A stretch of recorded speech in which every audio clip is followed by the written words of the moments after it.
मित्रों नमस्कार, मैं हूं राकेश कुमार। आप देख रहे हैं मत अभिमत। मित्रों, शिक्षा विभाग के अपर मुख्य सचिव एस सिद्धार्थ ने स्कूलों को लेकर एक बड़ा निर्देश जारी किया है और खासकर स्कूल के भवन और जमीन को लेकर। देखिए, अभी जो बिहार में चल रहा है उसमें सबसे ज़्यादा अगर चर्चा का विषय कोई बना हुआ है लंबे समय से, तो वो है जमीन का मामला। एक तरफ सर्वे हो रहा है, दूसरे तरफ बेतिया राज का ज़मीन, तीसरे तरफ म्यूटेशन और तमाम तरह की चीज़ें। इसी से आप देखेंगे कि समाचार पत्र भरे पड़े हैं। लेकिन इसी बीच एक घटना हुई थी, आपको याद होगा, वैशाली ज़िले में एक सरकारी स्कूल में जब सवेरे बच्चे गए तो पता चला कि स्कूल में ताला जड़ दिया गया है। और स्कूल में ताला जड़ने वाला कौन था, यह भी आप इस पर तो हमने वीडियो भी दिया था। तो स्कूल में ताला जड़ने वाला वही व्यक्ति थे, उसी व्यक्ति के वंशज थे जिन्होंने उस स्कूल के निर्माण के लिए ज़मीन दिया था। लेकिन हुआ क्या था कि 70-80 वर्षों से ज़मीन तो उन्होंने दे दिया, स्कूल का भवन भी बन गया, लेकिन अभी तक वह ज़मीन जो है वो विभाग के नाम से या बिहार सरकार के नाम से नहीं किया गया था।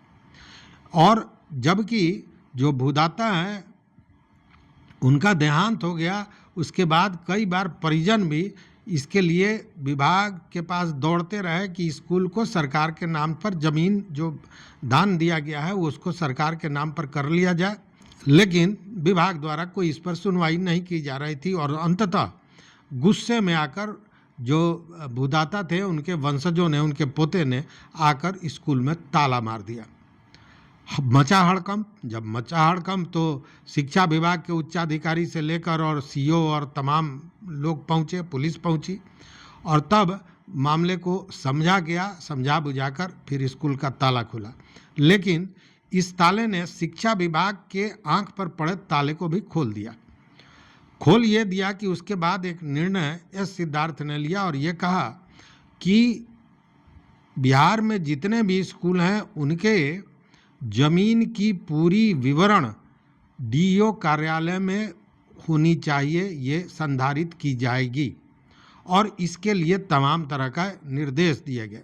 शिक्षा विभाग का कहना है कि इसके पीछे उद्देश्य ये है कि एक तो स्कूल के परिसर की सुरक्षा हो सकेगी, अतिक्रमण जो लोग किए हैं उनको अतिक्रमण से हटाया जाएगा, स्कूल के ज़मीन को अतिक्रमण मुक्त किया जाएगा और विकास कार्यों में भूमि का सही उपयोग हो सकेगा।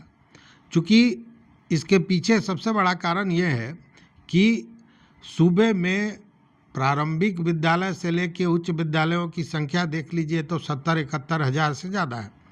वैसी स्थिति में बहुत से ऐसे स्कूल हैं, बहुत से, सैकड़ों नहीं, हमको लगता है हजारों में होंगे, जिन स्कूलों के पास उनके भवन का दस्तावेज, मतलब उनके ज़मीन का दस्तावेज तक उपलब्ध नहीं है। उनको जानकारी भी नहीं है कि स्कूल का जो ज़मीन है वो कितना है, उसका रकबा क्या है।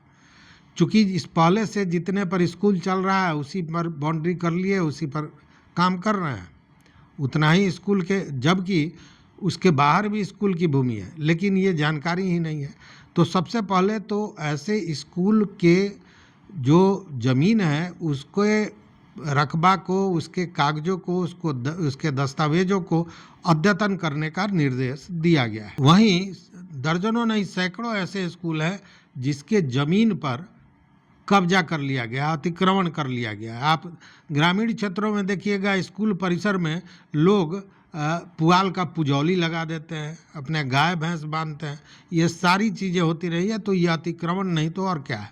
तो ये सारी चीज़ें होती रही हैं।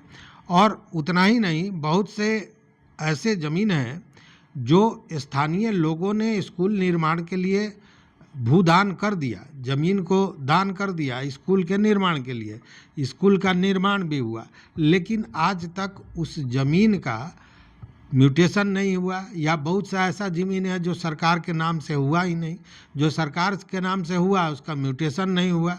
तो इस तरह की तमाम गड़बड़ियां हैं और इसी को दुरुस्त करने के लिए एस सिद्धार्थ ने इस तरह का कदम उठाया है। अब ये जो सारी विवरण है, इस सारे विवरण को अद्यतन करके उसकी पूरी जानकारी दस्तावेज सहित डीओ कार्यालय में रखनी है। मतलब डीओ कार्यालय इसको संरक्षित करेगा, ऐसी बात कही जा रही है। और बाज़ाब्ता इसके लिए राजस्व पदाधिकारियों की नियुक्ति भी होगी और इसके लिए एक अलग संभाग बनाया जाएगा। स्कूल के ज़मीन की मापी और अन्य कार्यों के लिए सीओ को कहा जाएगा और सीओ द्वारा अमीन से नापी कराई जाएगी और उसका एक सीमांकन हो जाएगा कि स्कूल का ज़मीन कितना है और सारी चीज़ें, मतलब पूरा विवरण उस ज़मीन का होना आवश्यक है। अब इसको लेकर ये जो स्पेशल जो एक अलग संभाग बनेगा स्कूल के ज़मीनों को सुरक्षित और संधारित करने के लिए, उसके लिए बाज़ाब्ता प्रखंड से लेकर जिला स्तर के जितने भी स्कूल हैं उनके सारे कागजातों को रखा जाएगा, मतलब संधारित किया जाएगा। साथ में अगर स्कूल पर अतिक्रमण है, उसके ज़मीन पर अतिक्रमण है, तो उसके लिए बाज़ाब्ता पुलिस प्रशासन के सहयोग लेने की भी बात कही गई है। और मतलब कि पूरी तरह स्कूल के ज़मीन को निकालना, अगर अतिक्रमित है तो उसको अतिक्रमण मुक्त कराना, दस्तावेजों को अद्यतन कराना, ये सारी कार्रवाई अब शुरू होने जा रही है। और इसके लिए बाज़ाब्ता अपर मुख्य सचिव एस सिद्धार्थ ने निर्देश दे दिया है। लेकिन देखने वाली बात है कि ये कब तक होता है, क्योंकि जब ये काम शुरू होगा तो निश्चित रूप से कई विवाद भी खड़े होंगे, तो उसका कैसे निस्तारण होता है ये देखने वाली बात होगी।